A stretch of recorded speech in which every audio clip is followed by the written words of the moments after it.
Hello and welcome to my reaction to the year 1933 as depicted on Wikipedia. So it's not exactly the most top-notch method of researching the year of 1933, but it will have some important dates and events, and I'm assuming it'll have a lot of Nazi type of crap on it, because obviously that was the era. And unfortunately, a lot of that stuff is still stuck around. I also want to note that I did record a reaction to the year 1983, but my computer broke due to an automatic update thanks to Microsoft. They kind of screwed me over, and I had to get a new computer, so now I have this Google Chromebook, which I'm still getting used to, by the way. So, yeah. Microsoft, you suck. Windows, you. But anyway, here's my reaction to the year 1933. Okay, so in January 1933, the London Underground diagram, designed by Harry Beck, is introduced to the public. So that was basically for their tubeway system. Alright. And January 5, construction of the Golden Gate Bridge begins in San Francisco Bay. Well, everybody knows about the Golden Gate. It's quite a monumental thing, right? Everybody's heard of it. Just about. January 11th, Sir Charles Kingsford Smith makes the first commercial flight between Australia and New Zealand. January 15th through March 2nd, a teenage girl in Banno, Belgium, reports 8 Marian apparitions, which become known as Our Lady of Banno. I don't know what the hell that is. Sounds weird, though. January 15th again, political violence causes almost 100 deaths in Spain. Well, January 17th, the United States Congress votes in favor of Philippines independence against the wishes of U.S. President Herbert Hoover. Whenever I hear the name Hoover, I always think of a Rage Against the Machine lyric that goes, Hoover, Hoover, he was the body remover. Burp. That was a burp. January 20th, the world premiere of the Czech erotic romance film Ecstasy in Prague, starring Hedy Lamarr, causes a sensation. She is just 18 years old. Okay. Yep. January 23rd, the 20th Amendment of the United States Constitution is ratified, changing inauguration day from March 4th to January 20, starting in 1937. And January 20 is going to be quite an interesting day here in 2020. This country's nuts. I mean, I don't believe that Biden stole the election, but apparently a lot of Trumpists do, so what can you do about it? I mean, they have no evidence in the courts and all that. They lost 50 times, and they're trying to claim, Joe Biden coordinated with Antifa, the CIA, Venezuela, Hugo Chavez ghost. Did I mention China? Oh, and Antifa's in there as well. And the Clinton administration, George Soros.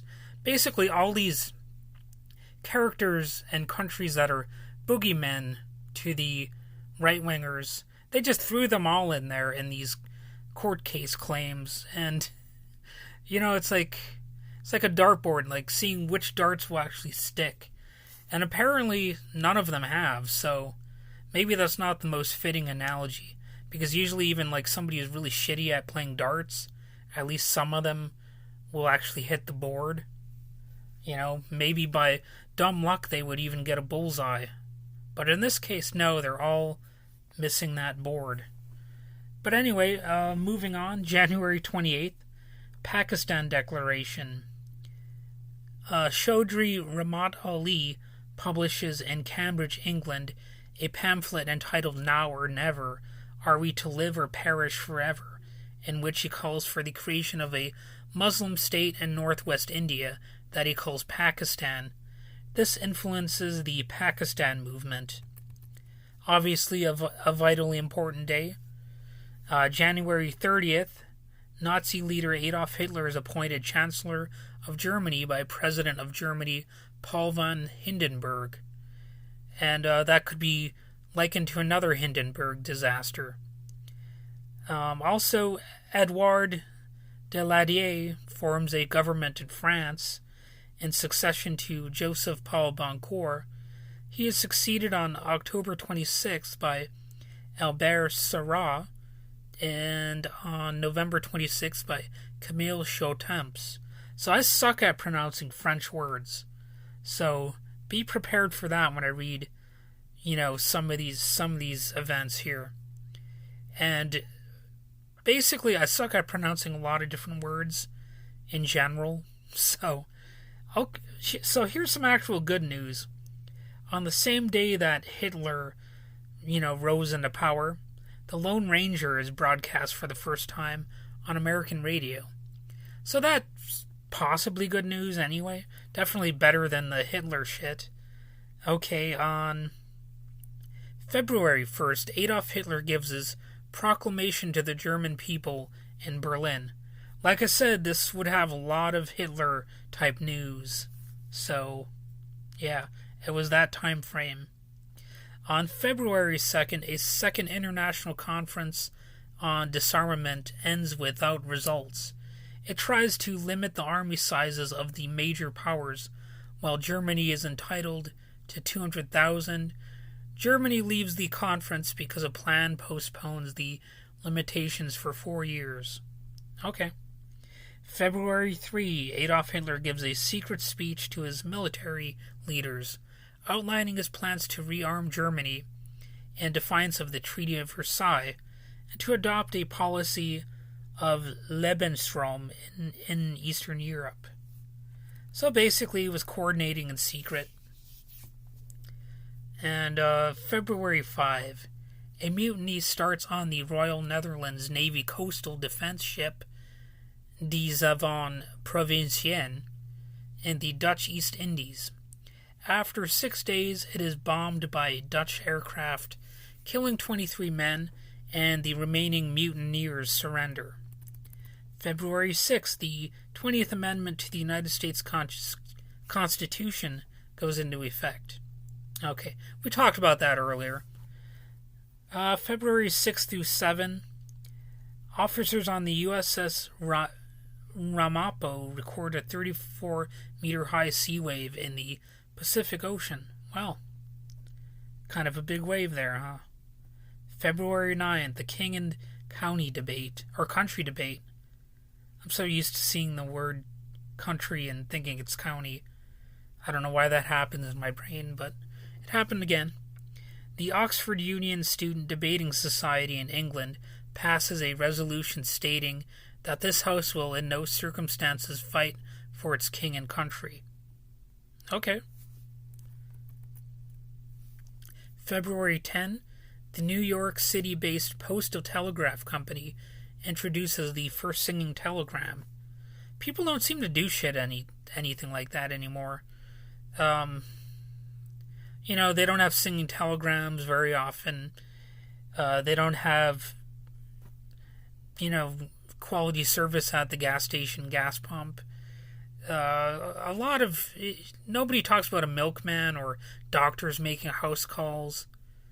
It's all very impartial now. It seems like, to me. Anyway, February 15th, in Miami, Giuseppe Zangara attempts to assassinate President-elect Franklin D. Roosevelt, but instead fatally wounds the mayor of Chicago, Anton Chermak. Okay. February 17th, Newsweek magazine is published for the first time in the United States. Well, whoop-de-doo. The Blaine Act passes the United States Senate. submitting the proposed 21st Amendment to the Constitution to the states for ratification. The amendment is ratified on December 5, ending prohibition in the United States. Well, we sure have learned a lot since then, right? I mean, how many years has the drug war been raging on, with many of the same results that we saw during the alcohol prohibition era? Well, I do think the United States is moving considerably closer to legalizing marijuana, but, it's been a long time for that to actually get this far. So on February 27th, the Reichstag fire happened. Germany's parliament building in Berlin, the Reichstag building, is set on fire under controversial circumstances. Yep, February 28th, the Reichstag fire decree is passed in response to the Reichstag fire, nullifying many German civil liberties. Also on February 28th, English cricket team in Australia did something. They won something I don't really care about. Don't really care that much about sports. Alright, so in March 2nd, the original film version of King Kong starring Fay Wray premieres at Radio City Music Hall and the RKO Roxy Theater in New York City. Quite a big movie, very influential. There are definitely a few questionable aspects of that King Kong movie, but it's a classic. March 3rd. Okay, I'm going to skip a couple of these because they're... Well, I guess the Mount Rushmore National Memorial is dedicated in South Dakota. Obviously, Trump is relevant to this again. Like, there's been a lot of talk about monuments, and Mount Rushmore being one of them. Let's see, 1933, the Sanriku earthquake. A powerful earthquake and tsunami hit Honshu, Japan, killing approximately 3,000 people. March 4th, Franklin Delano Roosevelt, or Delano, Anyway, FDR is sworn in as the 32nd President of the United States, bringing his first 100 days. In reference to the Great Depression, he proclaims, "The only thing we have to fear is fear itself," in his inauguration speech. It is the last time Inauguration Day in the United States occurs on March 4th. Alright, on that same day, Frances Perkins becomes United States Secretary of Labor and first female member of the United States Cabinet. The Parliament of Austria is suspended because of a quibble over procedure. Chancellor Engelbert Dollfuss initiates authoritarian rule by decree. An origin of Austrofascism. Well, you have quite a lot of crappy things going on at this point in time. March 5, the Great Depression, President Franklin Delano Roosevelt declares a bank holiday, closing all United States banks and freezing all financial transactions. The holiday ends on March 13. Okay, in March 1933, German federal election, National Socialists, aka Nazis, gained 43.9% of the votes. Who else has around that amount of support in elections? Anyway, March 6th, Mayor Anton Chermak of Chicago dies of the wound he received on February 15th. March 7th, the real estate trading board game Monopoly is invented in the United States. March 9, Great Depression news. The United States Congress begins its first 100 days of enacting New Deal legislation. March 10, the Long Beach earthquake shakes Southern California with a maximum mortality intensity of severe, killing 115 people. March 12, as far as FDR goes, he addresses the nation for the first time as president in the first of his fireside chats. March 14th, Indonesian Association Football Club. Okay. I don't really care that much. Don't care about sports things a whole lot. Okay. I'm going to skip one other one. Austrian Chancellor Engelbert Dollfuss keeps members of the National Council from convening, starting the Austro-fascist dictatorship. On March 20th, Dachau, the first Nazi concentration camp, is completed, and it opens on March 22nd. Yeah, they got the ball rolling pretty fast on that one, huh? First of a series of meetings in the United States called by Jewish organizations calling for an international anti-Nazi boycott in response to the persecution of German Jews. Giuseppe Zangara, the attempted assassin of FDR, is executed by the electric chair. March 22nd, President FDR signs an amendment to the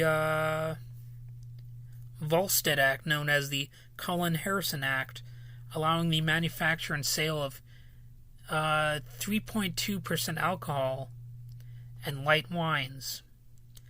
March 23rd, the Reichstag passes the Enabling Act, making Adolf Hitler dictator of Germany. Okay. Lots of bullshit going on. March 27th, Japan announces it will leave the League of Nations due to a cancellation period of exactly 2 years. The egression becomes effective March 27, 1935. On March 29th, Welsh journalist Gareth Jones makes the first report in the west of the Holodomor famine genocide in Ukraine. March 31st, the Civilian Conservation Corps is established with the mission of relieving rampant unemployment in the United States. Well, I think that's going to do it for part 1 of this series. As you can see, a lot of these issues in 1933 were actually, they were almost like precursors to 2020 in some ways. You know, I guess we have a lot of these same issues just as like a mainstay of human political systems. But it's hard not to really notice some overlap. I don't want to read too much into that, but you know, there's definitely some. We never really seem to fully resolve some of these stupid problems that we cause for ourselves. So anyway, I'm going to upload, part 2 eventually. But I'm going to give it a break for now, and, we'll see what the future holds.